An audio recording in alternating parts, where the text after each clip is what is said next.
السلام عليكم ورحمة الله وبركاته. أصحابتك وحرن جنال كمر كلا سود وده أدي هذا وما سنتهين وحبينما أي سنين السيب حيث ثلاثة أي سوق ليسو أنا قصد حيل لباتنك بيش الله بعد فبراير سنة كلا بدو كوني اللي حيل لباتنك أي ولينو تهاي ذاتك قارنا أفريل لباتنك بيش أي جوجان موقال كان وحن ربائنا ندكله وداقه وحبال السوق رحية مغلى جرتين عيدا ماذي آيس أي السوق رحية نين عيدا ماذا آيس كتر سنة أو تضبات كهر شقة كتجي ayaa waxa uu soo qarxiyay sirta dhinaca tababarada ee ciidamada ICE waxa uu yiri ciidamadan tababaro ku filan lama siiyo waxyaabihii muhiimka ee loogu talagalayna lama baro dastuurka inay ku xadgudbaan ayaana la bara haddaba ninkan muxuu yahay xubno ka tirsan la xisbiga dimuqraadiga oo aqalka wakiilada iyo sanadka ka kooban ayaa ninkan waxa uu kula hadlay Congress-ka iyadoo warbaahinada caalamkana laga sii daayay ninkan waxyaabaha uu sheegayo marka aad daawataan waxaad ogaanaysaan ciidamadii ICE ee gobolka Minnesota ku dhawaad 3 bilood ee la soo dhaafay qasayay sida gudoomiyaha gobolka Minnesota Tim Walz iyo maayarka magaalada Minneapolis Jacob Frey ay sheegayeen oo ay ku celceliyeen oo dhahayeen ciidamadan aan tababarnayn ha isaga baxaan gobolka Minnesota in ay arintaasi sax tahay ayaa idin soo bixi doonta bal arimahaasi ayaan idin la wadaagayaa soo dhawaada waqti jirtaan qof ayaa la soo qarxiyay ama madaxweyne ama dawlad ayaa la soo qarxiyay hadda ciidamadii ICE ayaa la soo qarxiyay nin whistleblower ah ayaa banaanka iskeenay whistleblower macnaheedu waxa yahay qof sir uu ogaa uu qarinayay shaaca ka qaado ninkan magaciisa waxa la yiraahdaa Ryan Schwank ciidamada ICE ayuu ka tirsanaa ku dhawaad muddo 4 sano iyo bar ah dhinaca tababarada ayuuna u qaabilsanaa marka waxa uu shaaca ka qaadaya uu leeyahay ciidamada ICE tababarkii loogu talagalay in la siiyo si waajibaadkooda sidii loogu talagalay ay u gutaan tababarkaasi lama siiyo ninkan marka hore waxa uu faahfaahin ka bixinayaa ICE markii uu ku soo biiray muddada uu la shaqeynayay iyo sida xadgudubyo wasaaradda amniga gudaha ay u sameynayso la xiriirta dhinaca tababarada ciidamada ICE oo ilaa iyo Trump markii uu xilka la wareegay howlgallo ballaaran oo dadka sharci darrada iyo kuwa ay sheegeen inay dambiilayaal yihiin ay ku qabqabanayeen wuxuu yiri aniga magacayga waxa la yiraahdaa Ryan Schwank waxaanan u dhaartay ayuu yiri inaan dastuurka ilaaliyo ICE waxaan ku soo biirow yiri ayna bishii Agosto 1 sanadkii 2021 waxana uu sheegay in uu raacayay muddo 4 sano iyo bar ah waxyaabaha daartiisu ay faraysay waxa aan dastuurka ilaalinaya ayuu yiri ilaa iyo markii aan casilay bishan February hadda aynu ku jirno 13 adiga ku dhawaad muddo toddobaad iyo maalmo ka hor waaye sanadka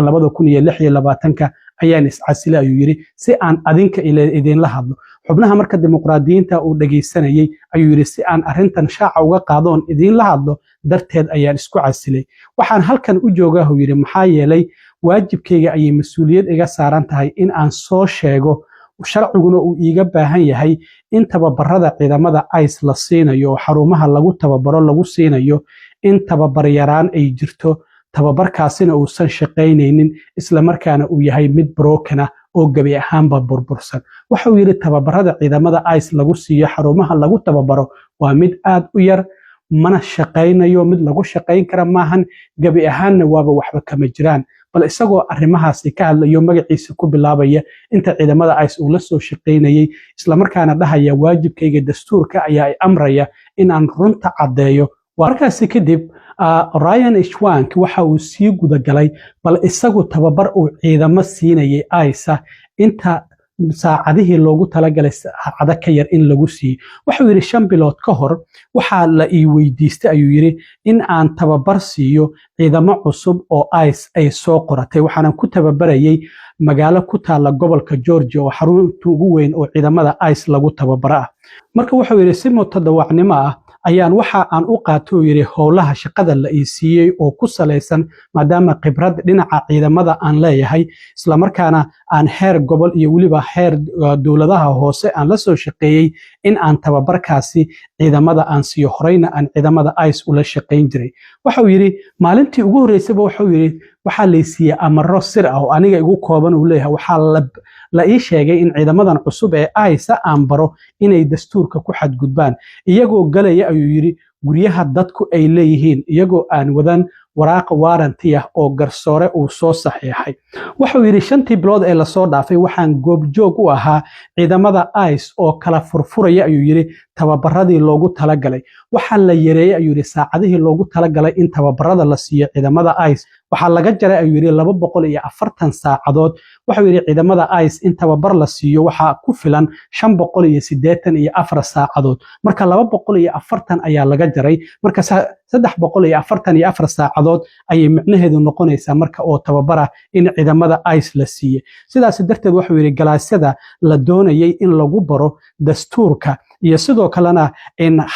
habka sharciga ah gabi ahaanba waa laga gudbay waxyaabaha wuxuu yiri aan ciidamada la baraynin waxa kamid ah sida loo isticmaalo hubka oo kale lama barayo waa laga gudbay ayuu yiri waxaan sidoo kale la baraynin yiri marka loo baahan yahay awood xad dhaaf in la isticmaalo iyo sidoo kalena sida qaab sharci ah qof loogu soo xiro sida marka qofka la soo xiro qaab sharciyeysan loogu haynayo meelaha la geeyo oo ciidamada ICE ay geeyaan iyo sidoo kalena in la xadido awoodda askariga ciidamada ICE uu leeyahay dhammaanba waxyaabahaasi lama barayo ayuu yiri askariga waxyaabihii ugu muhiimsanaa oo in la baro sida hubka loo isticmaalo sida qofka gurihiisa aan loo gelin bilaa sharci la'aan sida awoodooda xadaafka markay isticmaalayaan iyo marka waxyaabahaasi oo idil wuxuu yiri ciidamada ICE maba la barayaba waa laga gudbo saacadaha la jaray ayay ku jireen tusaale ahaan wuxuu yiri waxa uu soo qaatay waxa gabi ahaanba la diiday ayuu yiri wax qaababka sharciga ah ee marka awood xadaaf la isticmaalayo ciidamada ICE inaan barno gabi ahaanba waana loo diiday taasi macnaheedu waxay tahay uu yiri in aanba la barinba ciidamada ICE sida ay macquul u tahay iyo qaababka sharciga ah ee la raacayo ee loo baahan yahay marka uu go'aansanayo in awood xad dhaaf ciidamada ICE ay isticmaalaan marka shaqadeenu wuxuu yiri ka tababarayaal ahaan waxa ay tahay in aan si wanaagsan ciidamada ICE u barno in daksekana gudahood ay go'aan ku gaaraan marka loo baahan yahay awood xad dhaaf in la isticmaalo iyo marka aan loo baahnayn xaaladdu marka ay taagan tahay in qofku uu go'aan degdeg ah sakana uu ku gaaro ma waxaad u baahan tahay in awood xadaaf isticmaasho mise uma baahnid marka wuxuu yiri wasaaradda amniga gudaha gabi ahaanba waxa ay kala furfurtay oo meesha ay ka saartay xeerarkii iyo waliba qaababkii loo baahnaa in ciidamada ICE ee la tababarayo xilliga ay u baahan yihiin in ay sin ammaan ah oo waliba safely oo ammaan ah iyo waliba si sharci ah waajibkooda ay u gutaan arintaasina wuxuu yiri wasaaradda amniga gudaha waxay u sameynaysaa oo kaliya in ay qanciso maamulka waa maamulka madaxweyne Trump isla markaana in ay tababaraan kumanaan ciidamo ah inta uusan sanad ku dhamaanin marka wuxuu yiri maadaama loo baahnaa ciidamo fara badan in tababarka ay ka soo baxaan waajibaad fara badan oo loo baahnaa ciidamada in la baro wasaaradda amniga gudaha meesha ay ka saartay si maamulka Trump madaxweyne Trump ay u qanciso oo yiraahdaan intaan oo ciidan ah ayaan tababarnay waana diyaar bal isagoo arrimahaasi ka hadlayayna waxa uu yiri kale waxa uu sii watay hadalkiisa Ryan Eshwanki waxa uu yiri wasaaradda amniga gudaha shacabka Mareykanka waxay u sheegtay in ciidamada cusub ee ICE loo tababarayo ay helaanba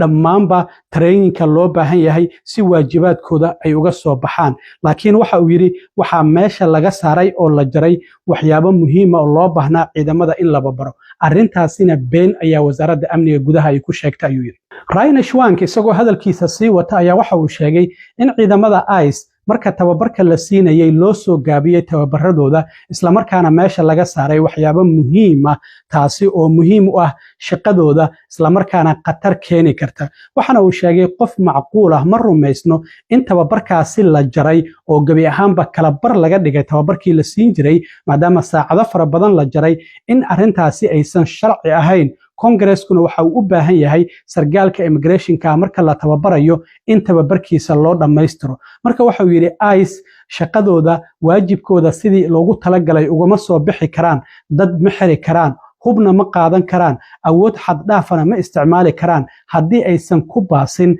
tababarkaasi marka askarigu marka tababar la siiyo marka imtixaanka laga qaadayo waxyaabihii la tababaray ayaa lagu imtixaamaa marka waxa uu sheegay in marka ay qalin jabinayaan ciidamadan la tababaray waxa anagii tababarayaasha ahaa waxa uu yiri waxaan walaac weyn ka qabnay in ciidamadan maalmaha ugu dambeeya trainingkooda in xitaa aysanba samayn karin waxyaabihii lagu tababaray, taasina xirfadihii la baray dhammaantoodba aysan samayn karin. taasina waxay u baahneed ayuu yidhi si ay shaqadooda u gutaan. marka wuxuu yidhi waa in isbeddel lagu sameeyaa dib u habeyn ciidamada ICE. waxana uu sheegay in kumanaanka ciidamada ICE markii ay soo qalin jebinayeen aysanba aqoonin waajibaadkooda dhinaca dastuuriga, ma aysan aqoonin awoodooda halka ay gaarsiisan tahay, sargaal kasta awoodda uu leeyahay. sidoo kale ma aysan garanaynin in ay kala ogaadaan waxyaabahan ay samaynayaan ma sharciya mise sharci ma ahan, maba aysan kala ogeyn ayuu yidhi markii ay qalin jebiyeen waxyaabahaasi oo idin. waa kan mar kale Ryan Schwank isagoo ka hadlayay arrimahaas.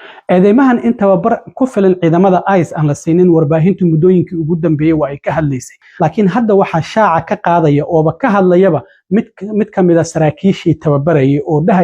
oo dhahaya wasaaradda amniga gudaha kala bar ayay ka dhigtay tababaradii ciidamada ICE la siin jiray. waxyaabihii ugu muhiimsanaa oo loo baahnaa in la barana maba la barinba. marka waynu arki doonaa wasaaradda amniga gudaha iyo maamulka Trump arrintan waxyaabaha ay uga jawaabaan. laakiin sida muuqanaysa waa fadeexad cad oo ciidamada ICE in wadooyinka Mareykanka lagu soo fasaxay iyagoo wax tababar ku filan aan la siinin. taasina ay sababtay in ay dilaan hadda 2 qof gobolka Minnesota ay ku dileen Rene Good iyo waliba Alex Brady. hadda waxaa soo baxday bishii March ee sanadkii 2025 in gobolka Texasna wiil kale oo dhalinyaro ah oo 23 jir ah ay ku dileen. sababta hal sano loo qarinaya hadda March ayaa soo socota, hal sano ku dhawaad sababta loo qarinaya in ciidamada ICE ay wiilkaasi dhalinyarada ah gobolka Texas ay ku dileen ilaa ay hadda baaritaankeedu waa u socdaa. ciidamada ICE wasaaradda amniga gudahana waxay sheegeen in ciidamo meel traffic taagan oo gawaarida tilmaamaya oo ninkan gaari ku soo kaxeeyay askariga xabadda ku dhuftayna oo xitaa dhaawacay oo askarigii la daweeyay. marka sidaas ay leeyihiin, laakiin qoyskiisa cadaalad ay hadda dalbanayaan. marka arrimahaas ayaan rabay inaan nila socodsiiyo. ICE oo soo qarxiyay waxyaabaha kale ee soo kordhay haddii alla idmo waa nila soo socodsiin doonaa. aad iyo aad u mahadsantiin asxaabta intaan